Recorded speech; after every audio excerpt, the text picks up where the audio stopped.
Bonjour, je suis Angélique, coach en épanouissement personnel et je m'apprête à vivre une nouvelle aventure, celle de la van life.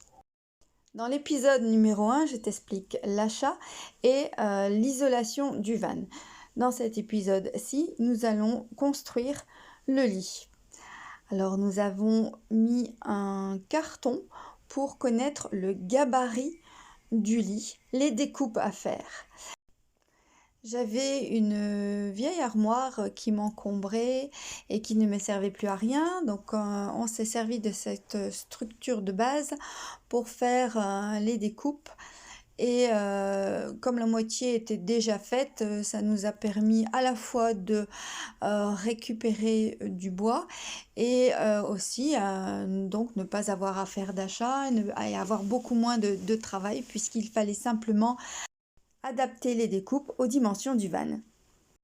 Je ne conseillerais bien sûr à personne d'acheter ce type d'armoire ou de meuble pour confectionner un lit parce que tout simplement ça vous reviendrait beaucoup trop cher. Ici l'idée c'est faire de la récup avec ce qu'on avait déjà, ce qui est à jeter.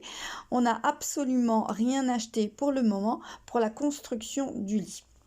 Pour le moment, ce qui nous a coûté, c'est l'isolation. Je ferai une vidéo spéciale là-dessus où je vous dirai combien m'a coûté le van quand j'aurai terminé avec ça et que j'en saurai un peu plus.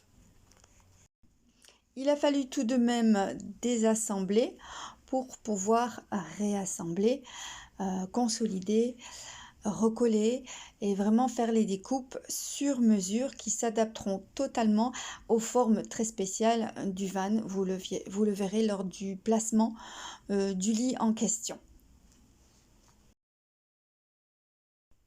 Vous vous demandez peut-être qui est ce monsieur? Eh bien, c'est Stéphane, mon associé, celui qui fabrique les savons Tollé que je distribue. Il est également van lifer et surtout très débrouillard. On a eu la chance aussi d'avoir une carrosserie mise à disposition. On a tout ce grand espace pour nous travailler et tout l'outillage aussi mis à disposition. Tout comme l'éthique de nos savons zéro déchet, pour l'aménagement du van, on voulait autant que possible le faire en matériaux de récup. Donc ce ne sera pas le grand luxe, mais il n'y aura pas beaucoup eu d'achats. On fait avec de la récup, on a des astuces que vous découvrirez. Et puis Stéphane a beaucoup d'idées aussi. Parfois on ne trouvait pas d'outils adéquats, que cela ne tienne, Stéphane les fabrique. Alors voici la structure du lit et comment on la pose. Vous voyez qu'il a fallu adapter parce qu'il y a le passage de roue là. Donc on a fait la découpe en fonction d'eux et est-ce que ça fonctionne? Oui, ça marche totalement, ça rentre bien dans tous les trous. Donc voilà, nous avons de beaux caissons de rangement pour les stocks de savon. Cela constitue la première partie du lit également. Et en face, on est en train de réfléchir comment, voilà, en posant quelques petits tasseaux, quelques petits meubles en bois, pour voir un peu comment on va faire la deuxième partie. Ici, on voit que nous avons dû fixer au sol, bien entendu, pour que le lit ne bouge pas. Alors, on a décidé de faire quelque chose de spécial, mais nous ne trouvions pas l'outil. Qu'à cela ne tienne, Stéphane l'a fabriqué lui-même. Mais à quoi cela peut-il bien servir? Je vous laisse découvrir lors du montage. Que voici donc une planche, une charnière à cran qu'il a fabriqué lui-même parce qu'on ne trouvait pas ça en magasin. Et j'ai la chance d'avoir un lit, mais également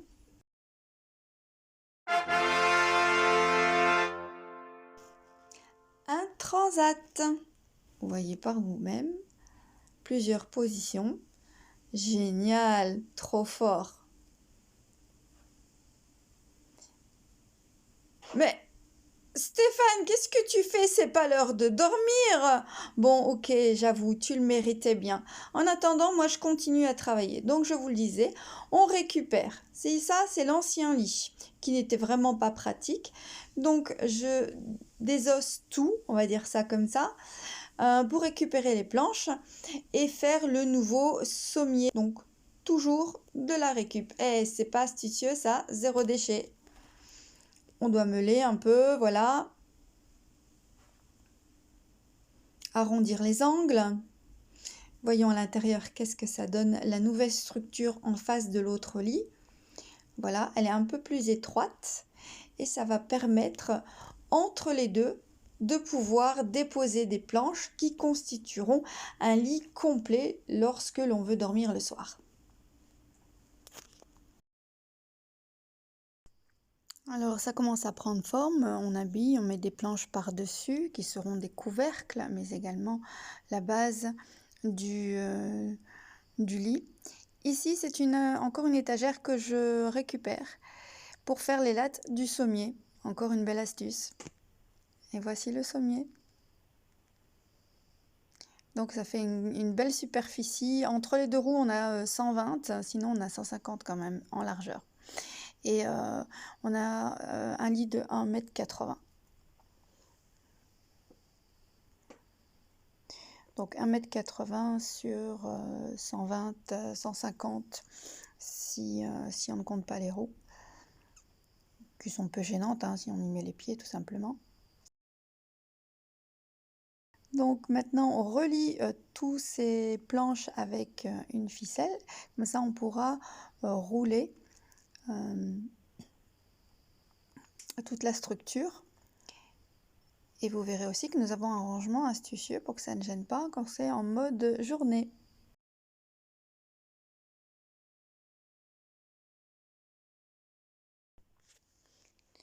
Alors voici ce que donne le sommier à latte lorsqu'il est installé et lorsqu'ensuite on veut le dérouler, c'est simple. Il suffit d'enlever les deux parties, voilà, par en dessous, hein, il est accroché de part et d'autre, mais pas au milieu. Donc mais ça permet de le tendre vraiment afin qu'il ne bouge pas. Et ensuite on le roule.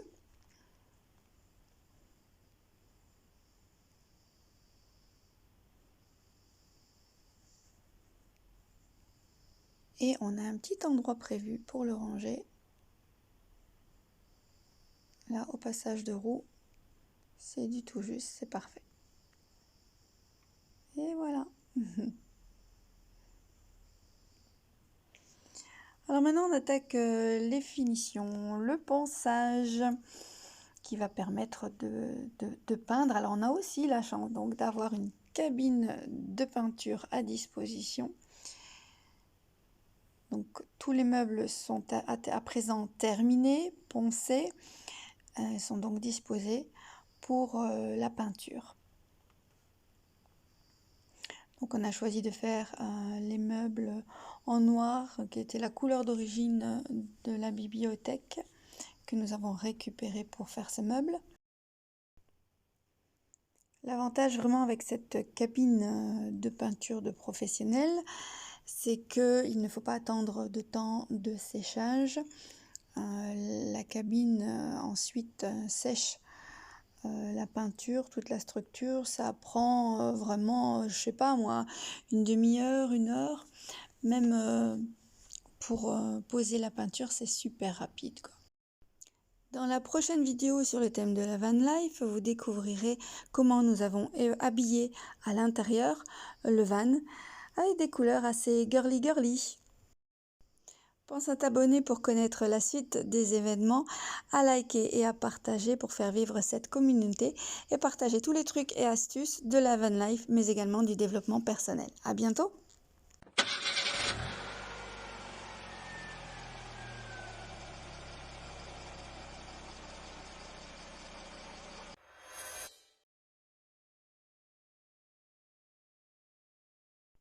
Pour être tenu au courant dès qu'un outil de développement personnel est mis à ta disposition, abonne-toi bien sûr. Pour soutenir ma chaîne et faire grimper les algorithmes, pense à liker. tous ces outils, ces sources d'informations, fais-en profiter le plus grand nombre en partageant. Je te remercie de contribuer à cette chaîne qui a pour but d'embellir la vie, de devenir une personne plus consciente et épanouie.